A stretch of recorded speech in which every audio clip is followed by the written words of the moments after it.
Hi everybody and welcome to Express Golf, who are part of Euroselect, who are the leaders in custom fit and service within the industry.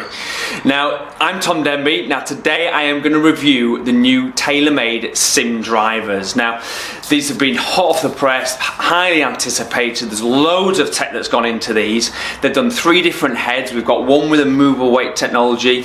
Then we've got the SIM Max and the SIM Max D. They are all targeted at slightly different players, but they're all loaded with tech. So it's going to be very interesting just to see what they say around this concept. So they've called it SIM, which is shape in motion.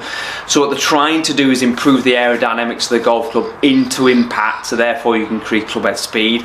But they've also loaded it with other tech to help it be more forgiving, really. So it's going to be very interesting to see the numbers and also give you my feedback on what they look like, how they feel and how they perform. When will you be done? When you can break 90? Or 80? Or when you can finally carry that one lousy bunker? Or when you win your first major? Or after your 4th? Or 15th? If there's ever a time when getting better doesn't matter anymore, just say when. Until then, we're going to do everything we possibly can to help make you a better golfer. So, when will you be done? Never. Never. Yep, us too. So the TaylorMade SIM driver, what exactly are TaylorMade saying about this particular product? So when we look at the name of the driver, so we've got SIM, which is shape in motion. They've reshaped the driver so they can reshape your game.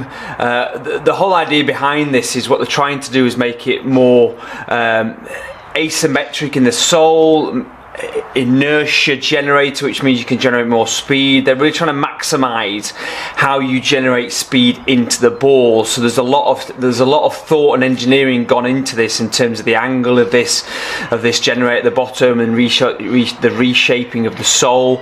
We've still got the speed injection twist face technology. We've got the sliding weight in the SIM version, not in the SIM Max or the SIM Max D, but that gives you the adjustability of what they say 20 yards on draw face biased. We've still got the sleeve technology in there. We've got the SIM Max D, sorry, the SIM Max and the SIM Max D, which apparently are just slightly different in face size. So the SIM Max has the biggest size face and the SIM is the shallowest. You can't really tell that behind the ball. So it's going to be very, very interesting just to see how I feel this technology might work, so that the sole is designed to provide faster clubhead speed for more ball speed and distance, while rear weight creates higher moment of inertia for improved forgiveness. So TaylorMade have really kind of pushed the bar around the custom fit side in terms of the shafts that they're using this year and also the heads that they've provided. So we've got 3 different stock shafts that you can try from Fujikura and from UST. There's also the hazardous smoke in there. So lots of different options in terms of shafts. In terms of the heads, when you get custom fit, we have 2 SIM heads because of the loss. We've got a 9° and a 10.5. Then we have 3 SIM Max heads. So we've got a 9, a 10.5 and a 12. And then in the SIM Max D, we've got 2 heads in a 10.5 and 12. Now also remember that there is still this sleeve involved with the shaft and the head, so you can change those lofts. But this does give you multiple options to be able to get the club custom fit perfectly for your game. So TaylorMade has stuck with the sleeve on the end of the shaft that they've had for a while now, giving us lots of different options. So we can have standard loft. So on this golf club we've got 9°, or we can move it to a lower loft of 7.5, or you can move it up to a high loft of 10.5. So we've got lots of different options there. We can also still change the lie, which is good. So we can make it more upright or flatter, which, believe it or not, can change actually the face, where the face is pointing. So if you make a golf club more upright, it will actually point a little bit left, and vice versa. If you make a golf club flatter, it will point out to the right there. So it can help you with custom fitting this golf club to your needs. So they've really stuck with that. I'm pleased they've stuck with the sleeve because it really does work. So loads of different options in that to really make sure that the driver is fit right for you.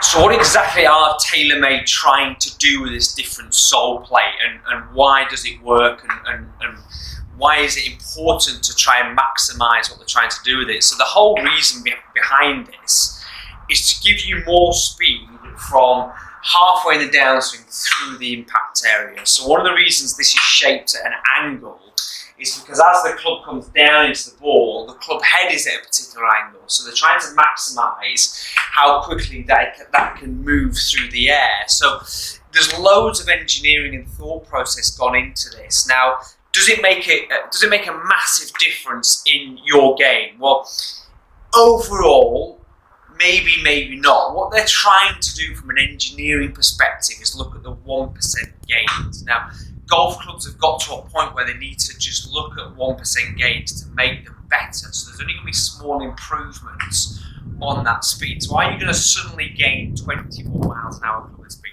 Absolutely not. Might it help you gain 1 or 2 miles an hour more?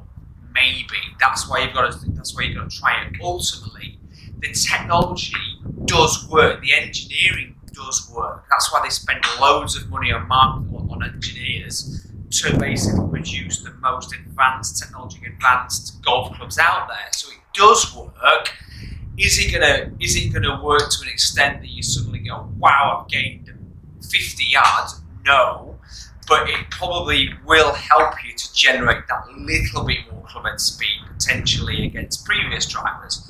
But that's why it's very much worth getting it fitted, but also getting an understanding on either a Trackman or Top Tracer or something like that to get an understanding where your club head speeds are, to see if it's actually going to help you.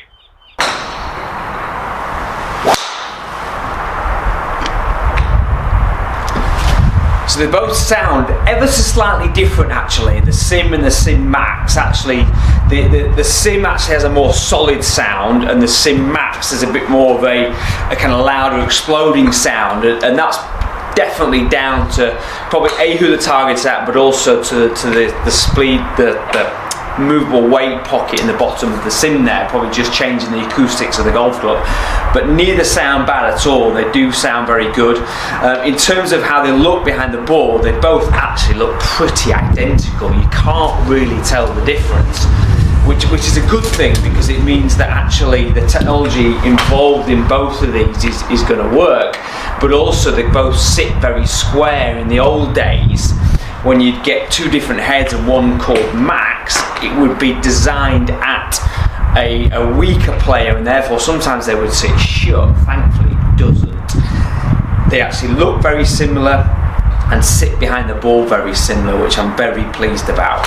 Now, in terms of the head shape and the look behind the golf ball, I really like it. They're both a very sexy looking driver. They're very futuristic. So I really like the grey finish to the top of the crown there. I really like the slightly off-white to the front of the crown there, but also how they've constructed the sole plate. It looks very futuristic. So it's a very cool looking golf club. It's very easy to line up as well, because of the colours that are involved in there. It actually really promotes confidence that you have the golf club lined up in the right way, which is great. Now, one of the things I also thought might happen is that this piece that's sticking out the back here, I thought you'd see it as it was behind the ball and it'd be a little bit off-putting, but actually you can't at all, and it makes it sit very square, which is great. So I do really like the overall look behind the golf ball, the overall look in terms of the shelf appeal. They've done a very good job with that. So I've separately picked up the SIM Max D, because I want to give you an understanding of that this is actually slightly different to the other two. So what they're also trying to do is give you a draw bias golf club. So they put an internal weight system into the heel to help the golf club go get square for impact. Also, they've changed the way it looks slightly behind the golf ball, and they've made it appear slightly open, so that it encourages you to close the golf club through impact, so you can square it up. But also, quite cleverly, it's very slightly offset. So when you put it behind the golf ball, you can't really see it, but you can very slightly see that offset in the driver there. So with the heel toe, so with the heel bias in terms of the weight system internally, and that very slight offset hit, you've got a golf that's really going to encourage you to square it through impact. So if you're struggling with a slice out to the right there, this would definitely be the option to have a look at. And actually, interesting, behind the ball, you can tell it's very slightly deeper in the head. So I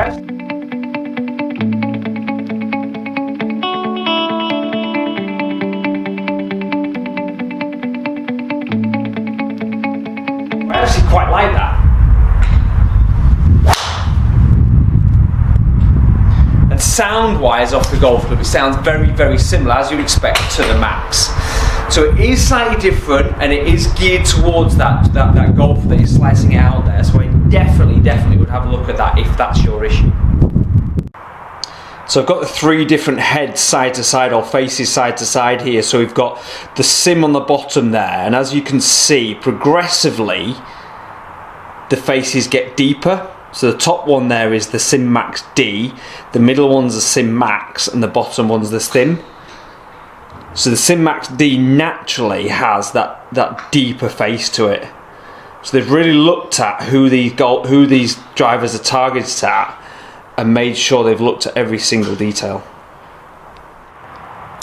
So initially I was going to show you some numbers on Trackman for the difference between the 3, but I didn't really think that was fair, because all 3 drivers are doing very different things. They're targeting very different golfers. So the numbers to me would be meaningless really. So the key is for you to understand who they're actually targeting each driver at. Now the clever thing they've done is they've created 3 drivers that look very similar but perform quite differently. So you've got the standard SIM, where you've got the movable weight technology on the bottom there, which is definitely targeted at your better player and up. So you've got loads more options within that driver for you to be able to change it before you play, and therefore with a better player they've got a better chance of seeing the benefit of that. Now when you then move into the Max and the Max D, you're definitely got a drive, or you've got drivers that are targeting higher handicap golfers who just want some help. They don't want any complications around fiddling around with weights or anything that way. They just want to know that driver's going to help them. Now in terms of the D, that definitely does it. The hidden weight internally within that golf club, how they put the slight little bit of offset in that head to help you hit it straighter. I'm very impressed with what they've done with that. I'm very impressed in terms of how all 3 look very similar, but also how they've loaded with tech, but got 3 drivers to really target 3 different markets. So it's very much a necessity for you to try all 3 to get an understanding between the differences, but also to get it fitted right for you. So they've got lots of different shaft options, they've got 3 different head options. So if you can't get the right driver in amongst all those options, then you might need a few lessons. So I'm very impressed. It's actually taken me by surprise. I wasn't anticipating to be this impressed by this product, but they've definitely got it right, and I'm very impressed with how they've got 3 different drivers to target different golfers. So definitely give them a go. Please leave me some comments once you've had a hit with them. Let me know how you get on them and your thoughts behind them as well. I'm very interested to know that. But definitely make sure that you get custom fit. So thanks for watching the Express Golf channel, who are part of the Euroselect group. It's been a pleasure to give you this review on the SIM drivers, and if you enjoyed it, please hit that subscribe button. Also hit the bell button so you get all the notifications of all the new videos, and we look forward to seeing you soon.